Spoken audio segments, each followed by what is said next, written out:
अपेक्षाकृत राज्यों के बीच फंड्स का बंटवारा असामान्य था।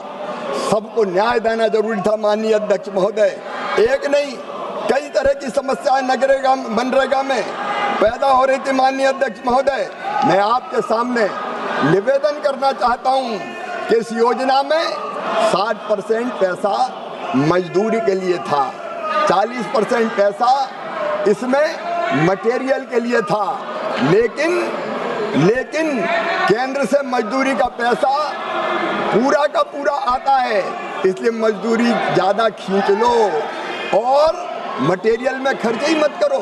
माननीय अध्यक्ष महोदय, मटेरियल पर केवल 26% खर्च हुए, कई राज्यों ने तो केवल 19-20% खर्च करने का काम किया और इसलिए जरूरी हो गया था कि एक बार मनरेगा को पूरी तरह से माननीय अध्यक्ष महोदय भ्रष्टाचार के हवाले कर दिया गया था। दिल पे हाथ रख के ये यूपीए वाले भी, ये इंडिया ब्लॉक वाले भी बताएं, कांग्रेस वाले भी बताएं, क्या मनरेगा में भ्रष्टाचार नहीं हुआ? क्या मनरेगा का पैसा लुटा नहीं दिया गया? क्या मनरेगा का पैसा इनकी जेबों में नहीं चला गया? क्या मनरेगा का पैसा इनके नेताओं ने नहीं लूटा? माननीय अध्यक्ष महोदय, ये आवश्यक हो गया था कि मनरेगा का सही उपयोग हो, पैसे की लूट समाप्त हो, उसको केवल जनता को, गरीबों को काम देने में उस राशि का उपयोग हो और इसलिए पारदर्शिता जरूरी थी, कमियां दूर करनी जरूरी थी माननीय अध्यक्ष महोदय। और इसलिए मोदी सरकार ने, और ये अचानक नहीं किया, स्टेक होल्डर से हमने चर्चा की, कई राज्यों ने से हमने चर्चा की, व्यापक विचार विमर्श के बाद ये विचार बना कि इतनी विशाल धनराशि माननीय अध्यक्ष महोदय, इतनी विशाल धनराशि 8-10 लाख करोड़ रुपया से ज्यादा क्या केवल मजदूरी देने के काम में नहीं, ये स्थायी परिसंपत्तियों के निर्माण में भी लगना चाहिए। और इसलिए जरूरी हो गया था कि मनरेगा के बारे में खुले मन से, खुले दिमाग से एक बार फिर से विचार किया जाए। और इसलिए माननीय अध्यक्ष महोदय, हमने ये तय किया कि मनरेगा के स्थान पर एक नई योजना लेके आए। हमने बापू का नाम नहीं बदला। माननीय अध्यक्ष महोदय, मैं निवेदन करना चाहता हूं, हमने इतनी विशाल धनराशि से एक तरफ रोजगार के काम बेहतर हो और रोजगार मिले, ज्यादा रोजगार मिले, इसका प्रावधान करने का काम किया, वहीं दूसरी तरफ इस विशाल धनराशि का उपयोग संपूर्ण विकसित गांव बनाने में किया जाए। संपूर्ण विकसित गांव, ये मोदी सरकार का लक्ष्य रहा। माननीय अध्यक्ष महोदय, प्रस्तावित मनरेगा की योजना में ये नाम की बात करते हैं। मैं आज दावे के साथ कहना चाहता हूं और इस पवित्र सदन के माध्यम से देश की जनता को भी, माननीय अध्यक्ष महोदय, मैं कहना चाहता हूं, इस बिल के नाम में ही इस योजना का काम लिखा हुआ है। माननीय अध्यक्ष महोदय, हमने इस योजना में रोजगार की हम गारंटी दे रहे हैं, आजीविका को समृद्ध करने का काम कर रहे हैं, जिसका उद्देश्य विकसित भारत होगा। प्रधानमंत्री नरेंद्र मोदी जी के नेतृत्व में, माननीय अध्यक्ष महोदय, प्रधानमंत्री नरेंद्र मोदी जी के नेतृत्व में एक वैभवशाली भारत, एक गौरवशाली भारत, एक संपन्न भारत, एक समृद्ध भारत, एक शक्तिशाली भारत का निर्माण हो रहा है। और विकसित भारत के लिए विकसित गांव, ये हमारी इस योजना का उद्देश्य है।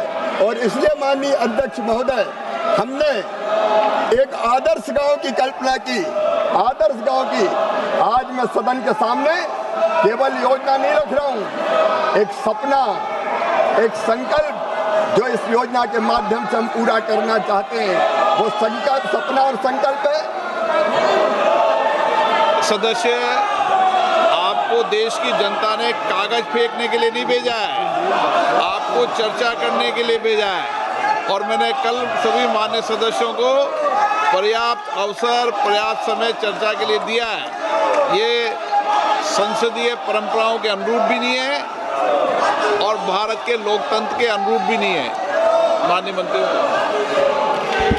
माननीय अध्यक्ष महोदय, हमारे सपनों का गांव, आदर्श गांव जो नरेंद्र मोदी बनाना चाहते हैं, एक विकसित गांव, माननीय अध्यक्ष महोदय, जो स्वावलंबी हो, जो रोजगार से युक्त हो, जो गरीबी से मुक्त हो, जो सुविधाओं से संपन्न हो, जहाँ शिक्षा हो, जहाँ रोजगार हो, जहाँ समानता हो, माननीय अध्यक्ष महोदय, जहाँ गलियाँ पक्की हो, जहाँ साफ नालियाँ हो, जहाँ जल निकासी की व्यवस्था हो, हर मोड़ पर LED और सोलर की रोशनी हो, गांव में सामुदायिक भवन हो, बहुउद्देशीय भवन हो, सार्वजनिक शौचालय हो।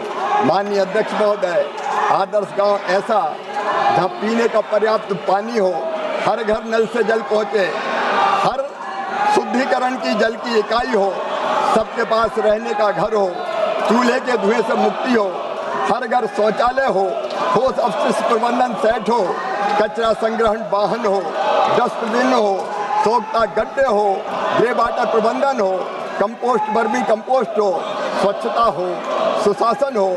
माननीय अध्यक्ष महोदय, आदर्श गांव ऐसा चाहिए जहां बीमार होने पर शहर न भागना पड़े, आंगनबाड़ी का भवन हो, पोषण वाटिका हो, बच्चों का पोषण सुरक्षित हो। माननीय अध्यक्ष महोदय, जहाँ हर बच्चे को पढ़ने शहर न भागना पड़े, जहाँ डिजिटल क्लासरूम हो, जहाँ पुस्तकालय की व्यवस्था हो, जहाँ कौशल विकास केंद्र हो, जहाँ प्रशिक्षण केंद्र हो, जहाँ कंप्यूटर हो, जहाँ लैब हो, आधुनिक पढ़ाई हो, ताकि कोई गांव का बच्चा प्रतियोगिता में पीछे ना छूटे। माननीय अध्यक्ष महोदय, जहाँ काम मिले हाथों को, जहाँ मेहनत की कीमत मिले, स्वयं सहायता समूह के लिए शेड हो, ग्रामीण हाट हो, बाजार शेड हो, ताकि किसान अपनी उपज बेच सके, गोदाम हो, भंडारण शेड हो, फसलें सुरक्षित रहे, डेयरी और दुग्ध संग्रह केंद्र हो, कस्टम हायरिंग सेंटर हो, मत्स्य पोल्ट्री शेड हो, कुटीर उद्योग हो। आदर्श गांव ऐसा जहाँ खेती सुरक्षित, पानी संरक्षित, तालाब भरे हो, वाटर शेड विकास के कार्य हो, चेक डैम हो, हर बूंद का सही उपयोग हो। एक ऐसा गांव जहाँ पेड़ हो, हरियाली हो और आने वाली पीढ़ी का भविष्य, माननीय अध्यक्ष महोदय, सुरक्षित रहे। हम ऐसा गांव बनाना चाहते हैं जहाँ ऊर्जा स्वच्छ हो, तकनीकी सबके काम आए, सोलर लाइट हो, सरकारी भवनों पर रूफटॉप हो, पंचायत भवन में इंटरनेट हो, ब्रॉडबैंड हो, सार्वजनिक वाईफाई पॉइंट हो, CSC भवन का उन्नयन हो, महिलाएं सशक्त और आत्मनिर्भर हो। और माननीय अध्यक्ष महोदय, यही आदर्श गांव विकसित भारत की नींव होगा, विकसित भारत की नींव, जहाँ सुशासन हो, जहाँ सबका विकास हो, जहाँ संपन्नता हो, जहाँ अंत्योदय का प्रकाश हो, जहाँ हर हाथ को काम मिले, जहाँ मेहनत का मान सुनिश्चित हो, जहाँ हर खेत हरा भरा हो, जहाँ ग्राम स्वराज का मंत्र हो। माननीय अध्यक्ष महोदय, ऐसे आदर्श गांव का सपना नरेंद्र मोदी जी का है और इस विधेयक में हम उसी सपने को पूरा करने का काम करना चाहते हैं। और इसलिए माननीय अध्यक्ष महोदय, मैं देश को आपके माध्यम से बताना चाहता हूं, अब इस योजना में हमने जो प्रावधान किया है, कांग्रेस ने तो इस योजना में जो धन की राशि थी वो भी घटाने का पाप किया। ये माननीय अध्यक्ष महोदय कहते रहे मनरेगा मनरेगा मनरेगा, लेकिन 40,000 करोड़ से घटा के इन्हें बजट का आवंटन कर दिया 33,000 करोड़। ये हाथी के दांत खाने के और दुखाने के और, मुंह में राम बगल में छुरी लेके घूमते हैं। इन्हें मजदूरों को पर्याप्त रोजगार नहीं दिया, लेकिन माननीय अध्यक्ष महोदय, ये नरेंद्र मोदी जी की सरकार थी, 1,11,000 करोड़ रुपया तक हमने मनरेगा पर खत्म किए हैं, खर्च किए हैं। 86,000 करोड़ से ज्यादा का प्रावधान इस साल है। और माननीय अध्यक्ष महोदय, अब हम जो प्रावधान कर रहे हैं उस प्रावधान को भी जान लीजिए। लेकर हम पैसा बचाना चाहते हैं, हम पैसा बचाना नहीं चाहते, हम रोजगार देना चाहते हैं, गांव को विकसित बनाना चाहते हैं। इसलिए इसी साल बजट में प्रस्तावित है 1,51,282 करोड़ रुपया। और ये रुपया कहाँ जाएगा? ये वो मजदूरी के लिए भी जाएगा, ये गांव के विकास के लिए भी जाएगा।